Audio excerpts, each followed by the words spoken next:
मध्य प्रदेश के निवाड़ी में पूर्व गरोठा विधायक दीप नारायण सिंह यादव ने 1001 बहनों से राखी बंधवाई। हर वर्ष की तरह इस वर्ष भी यह कार्यक्रम काफी भव्यता के साथ आयोजित किया गया, जिसमें मुख्य अतिथि के रूप में पूर्व सांसद धर्मेंद्र यादव एवं राजा रामपाल मौजूद रहे। तो वहीं विशिष्ट अतिथि के रूप में पूर्व सांसद डॉक्टर चंद्रपाल सिंह यादव, सपा के प्रदेश अध्यक्ष रामायण सिंह पटेल, पूर्व एमएलसी श्याम सुंदर यादव, विधायक विनोद चतुर्वेदी सहित तमाम जिलों के समाजवादी पार्टी से विधायक मौजूद रहे। मंचासीन सभी अतिथियों का स्वागत पूर्व विधायक दीप नारायण सिंह यादव और उनकी धर्मपत्नी पूर्व विधायक निवाड़ी मीरा यादव पुत्र दीपांकर मून यादव ने किया।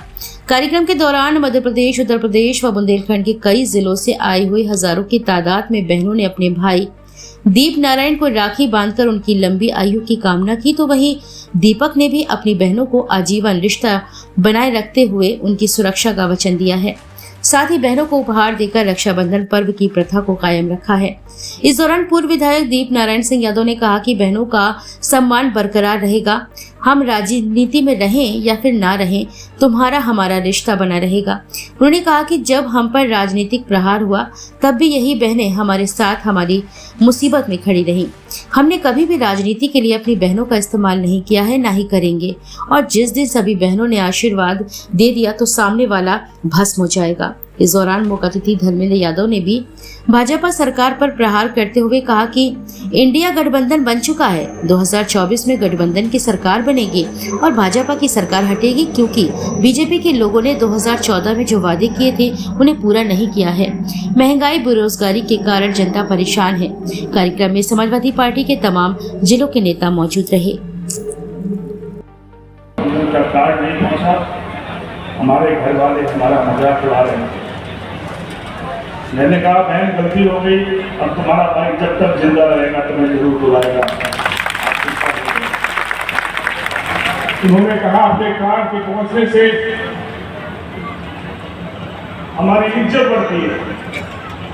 घर वाले थोड़ा मात भी देते हैं, परिस्थितियां हमारी कमजोर है, माँ बाप हमारे कमजोर है, लेकिन तुम्हारा पत्र हमारे घर में हमारा सम्मान बना देता है। इसलिए मैंने सोचा कि जीवन के किसी मोड़ पर रहेंगे, राजनीति में रहेंगे नहीं रहेंगे, तब भी मैंने तुम्हें जब तुम्हारे साथ अपना रिश्ता बनाए रखेंगे तुम्हें बुलाते रहेंगे। बहुत सारे लोग जिंदगी में देखने लगे, भगवान की बहुत बड़ी कृपा जुड़ी मेरे साथ।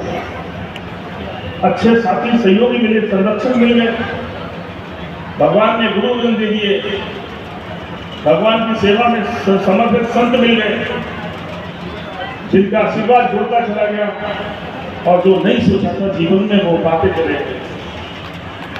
कभी कभी असफलता भी मिली है। मैं सोचता हूँ भगवान परीक्षा ले रहा है। अगर असफलता मिल रही है तो कुछ गलतियां हो रही होंगी हमसे।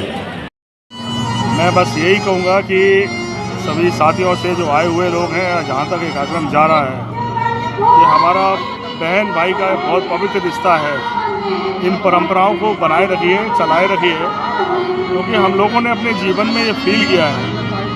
मेरे जीवन में एक सौभाग्य जुड़ा कि मुझे इतनी बहनें बनाने का मौका मिला, लेकिन इस रिश्ते निभाते निभाते में कुछ और भी सीखने को मिला।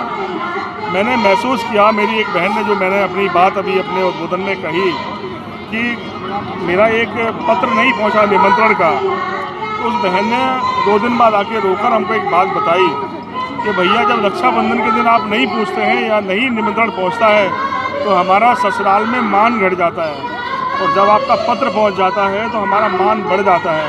तो भैया कम से कम हमें आप याद जरूर कर दिया करो। वो व्यथा उस बहन ने सुनाई है, पर मैं आपके मार्फत हर उस बहन की व्यथा को समझ सकता हूँ और आपसे कह सकता हूँ कि हर बहन जो किसी रूप में हमारे घर में है और हमने उसकी शादी कर दी है, वो रक्षाबंधन के दिन अपने भाई का बेसब्री से इंतज़ार करती होगी। इसलिए मैं उनसे कहूँगा, जो परंपराएं निभाती हैं उनको धन्यवाद देता हूँ, लेकिन जो परंपराएं नहीं निभाते हैं उनसे आग्रह करता हूँ कि इस पवित्र त्यौहार में अपनी बहन को ज़रूर याद किया करो। जहाँ तक मेरा सवाल है, मुझे तो भगवान ने बहुत बहनें दी हैं और ये सौभाग्य मेरी ज़िंदगी से जुड़ा। हमने राजनीति करने वाले लोगों से भी कहा कि राजनीति में अगर आपकी कोशिश देश को बनाने की है तो पहले समाज तो अच्छा बनाओ। समाज में भेदभाव बढ़ रहा आपकी कोशिशों से, आपकी बातों से, तो अच्छा देश नहीं बना सकते आप। अरे हमें ये जानना पड़ेगा कि आदमी पेड़ से पैदा नहीं हुआ, इंसान इंसान से पैदा हुआ। कहीं ना कहीं हमारे पुरखे एक थे। अगर हम जातियों में बटे हैं तो ये हमारी व्यवस्था थी। लेकिन अगर कोई भाई हमारा आज परिवार में गरीब रह जाए, पीछे छूट जाए, तो क्या उसको छोड़ दोगे आप? ऐसे ही समाज के हिस्से हैं कि अगर समाज में कोई वर्ग छोटा काम करने की वजह से पीछे छूट गया तो क्या उसको छोड़ दोगे? क्या उसको आवर नहीं निकालोगे? ये जिम्मेदारी कौन निभाएगा? कोई बाहर से नहीं आएगा उनको बाहर निकालने के लिए। इसलिए हम लोगों ने सब वर्गों की बहनों को अपनी बहन बनाया, एक साथ एक मंदिर में बिठाया। और इस अवसर पर हमें खुशी होती है कि कम से कम समरसता दिखाई पड़ती है, अपनापन दिखाई पड़ता है। आज धीमे धीमे मैं सोचता हूँ कि ना केवल मेरा परिवार बड़ा है बल्कि समाज एकजुट हो रहा है और हम लोग तभी एक अच्छा समाज बनाने में कामयाब होंगे। दो बैठकें हो चुकी है लोकसभा चुनाव को लेकर के, सिलेंडर के दाम भी कम हो गए, क्या मानते हैं? ये इंडिया तो गठबंधन बन चुका है और आने वाले 24 में 100% इंडिया गठबंधन की सरकार बनेगी और भारतीय जनता पार्टी सरकार हटेगी।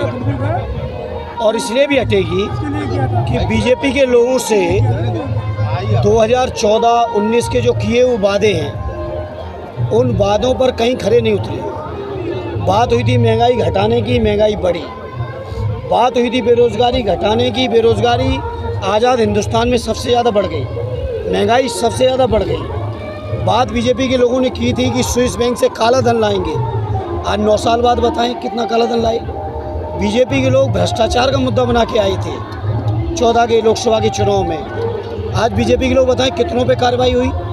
तो आज जब 10 साल पूरे होंगे लोकसभा में या मोदी जी की सरकार के, तो जनता के बीच कहने को कुछ बचा नहीं, इन पर कोई जवाब नहीं है। और इंडिया के लोगों के बीच में जो गठबंधन बना है, आज तीसरी बैठक मुंबई में शुरू होने जा रही है। इस बैठक में एक से एक अनुभवी, एक से एक लोकप्रिय अपने अपने इलाकों के लीडर और पार्टियां शामिल हैं और अनुभवी लोग हैं जिन्होंने बड़े बड़े काम किए। तो इसके ऊपर जनता को विश्वास रहेगा और भरोसा करेगी। नेताजी, बात चेहरे की हो रही है कि चेहरा कौन होगा इंडिया, चेहरा कौन होगा गठबंधन का? वो गठबंधन का चेहरा वहाँ के नेता लोग बैठ के तय कर लेंगे। लेकिन जो लोग ये सवाल कर रहे हैं उनसे पूछो कि 2017 के चुनाव में यूपी में कौन चेहरा था बीजेपी का?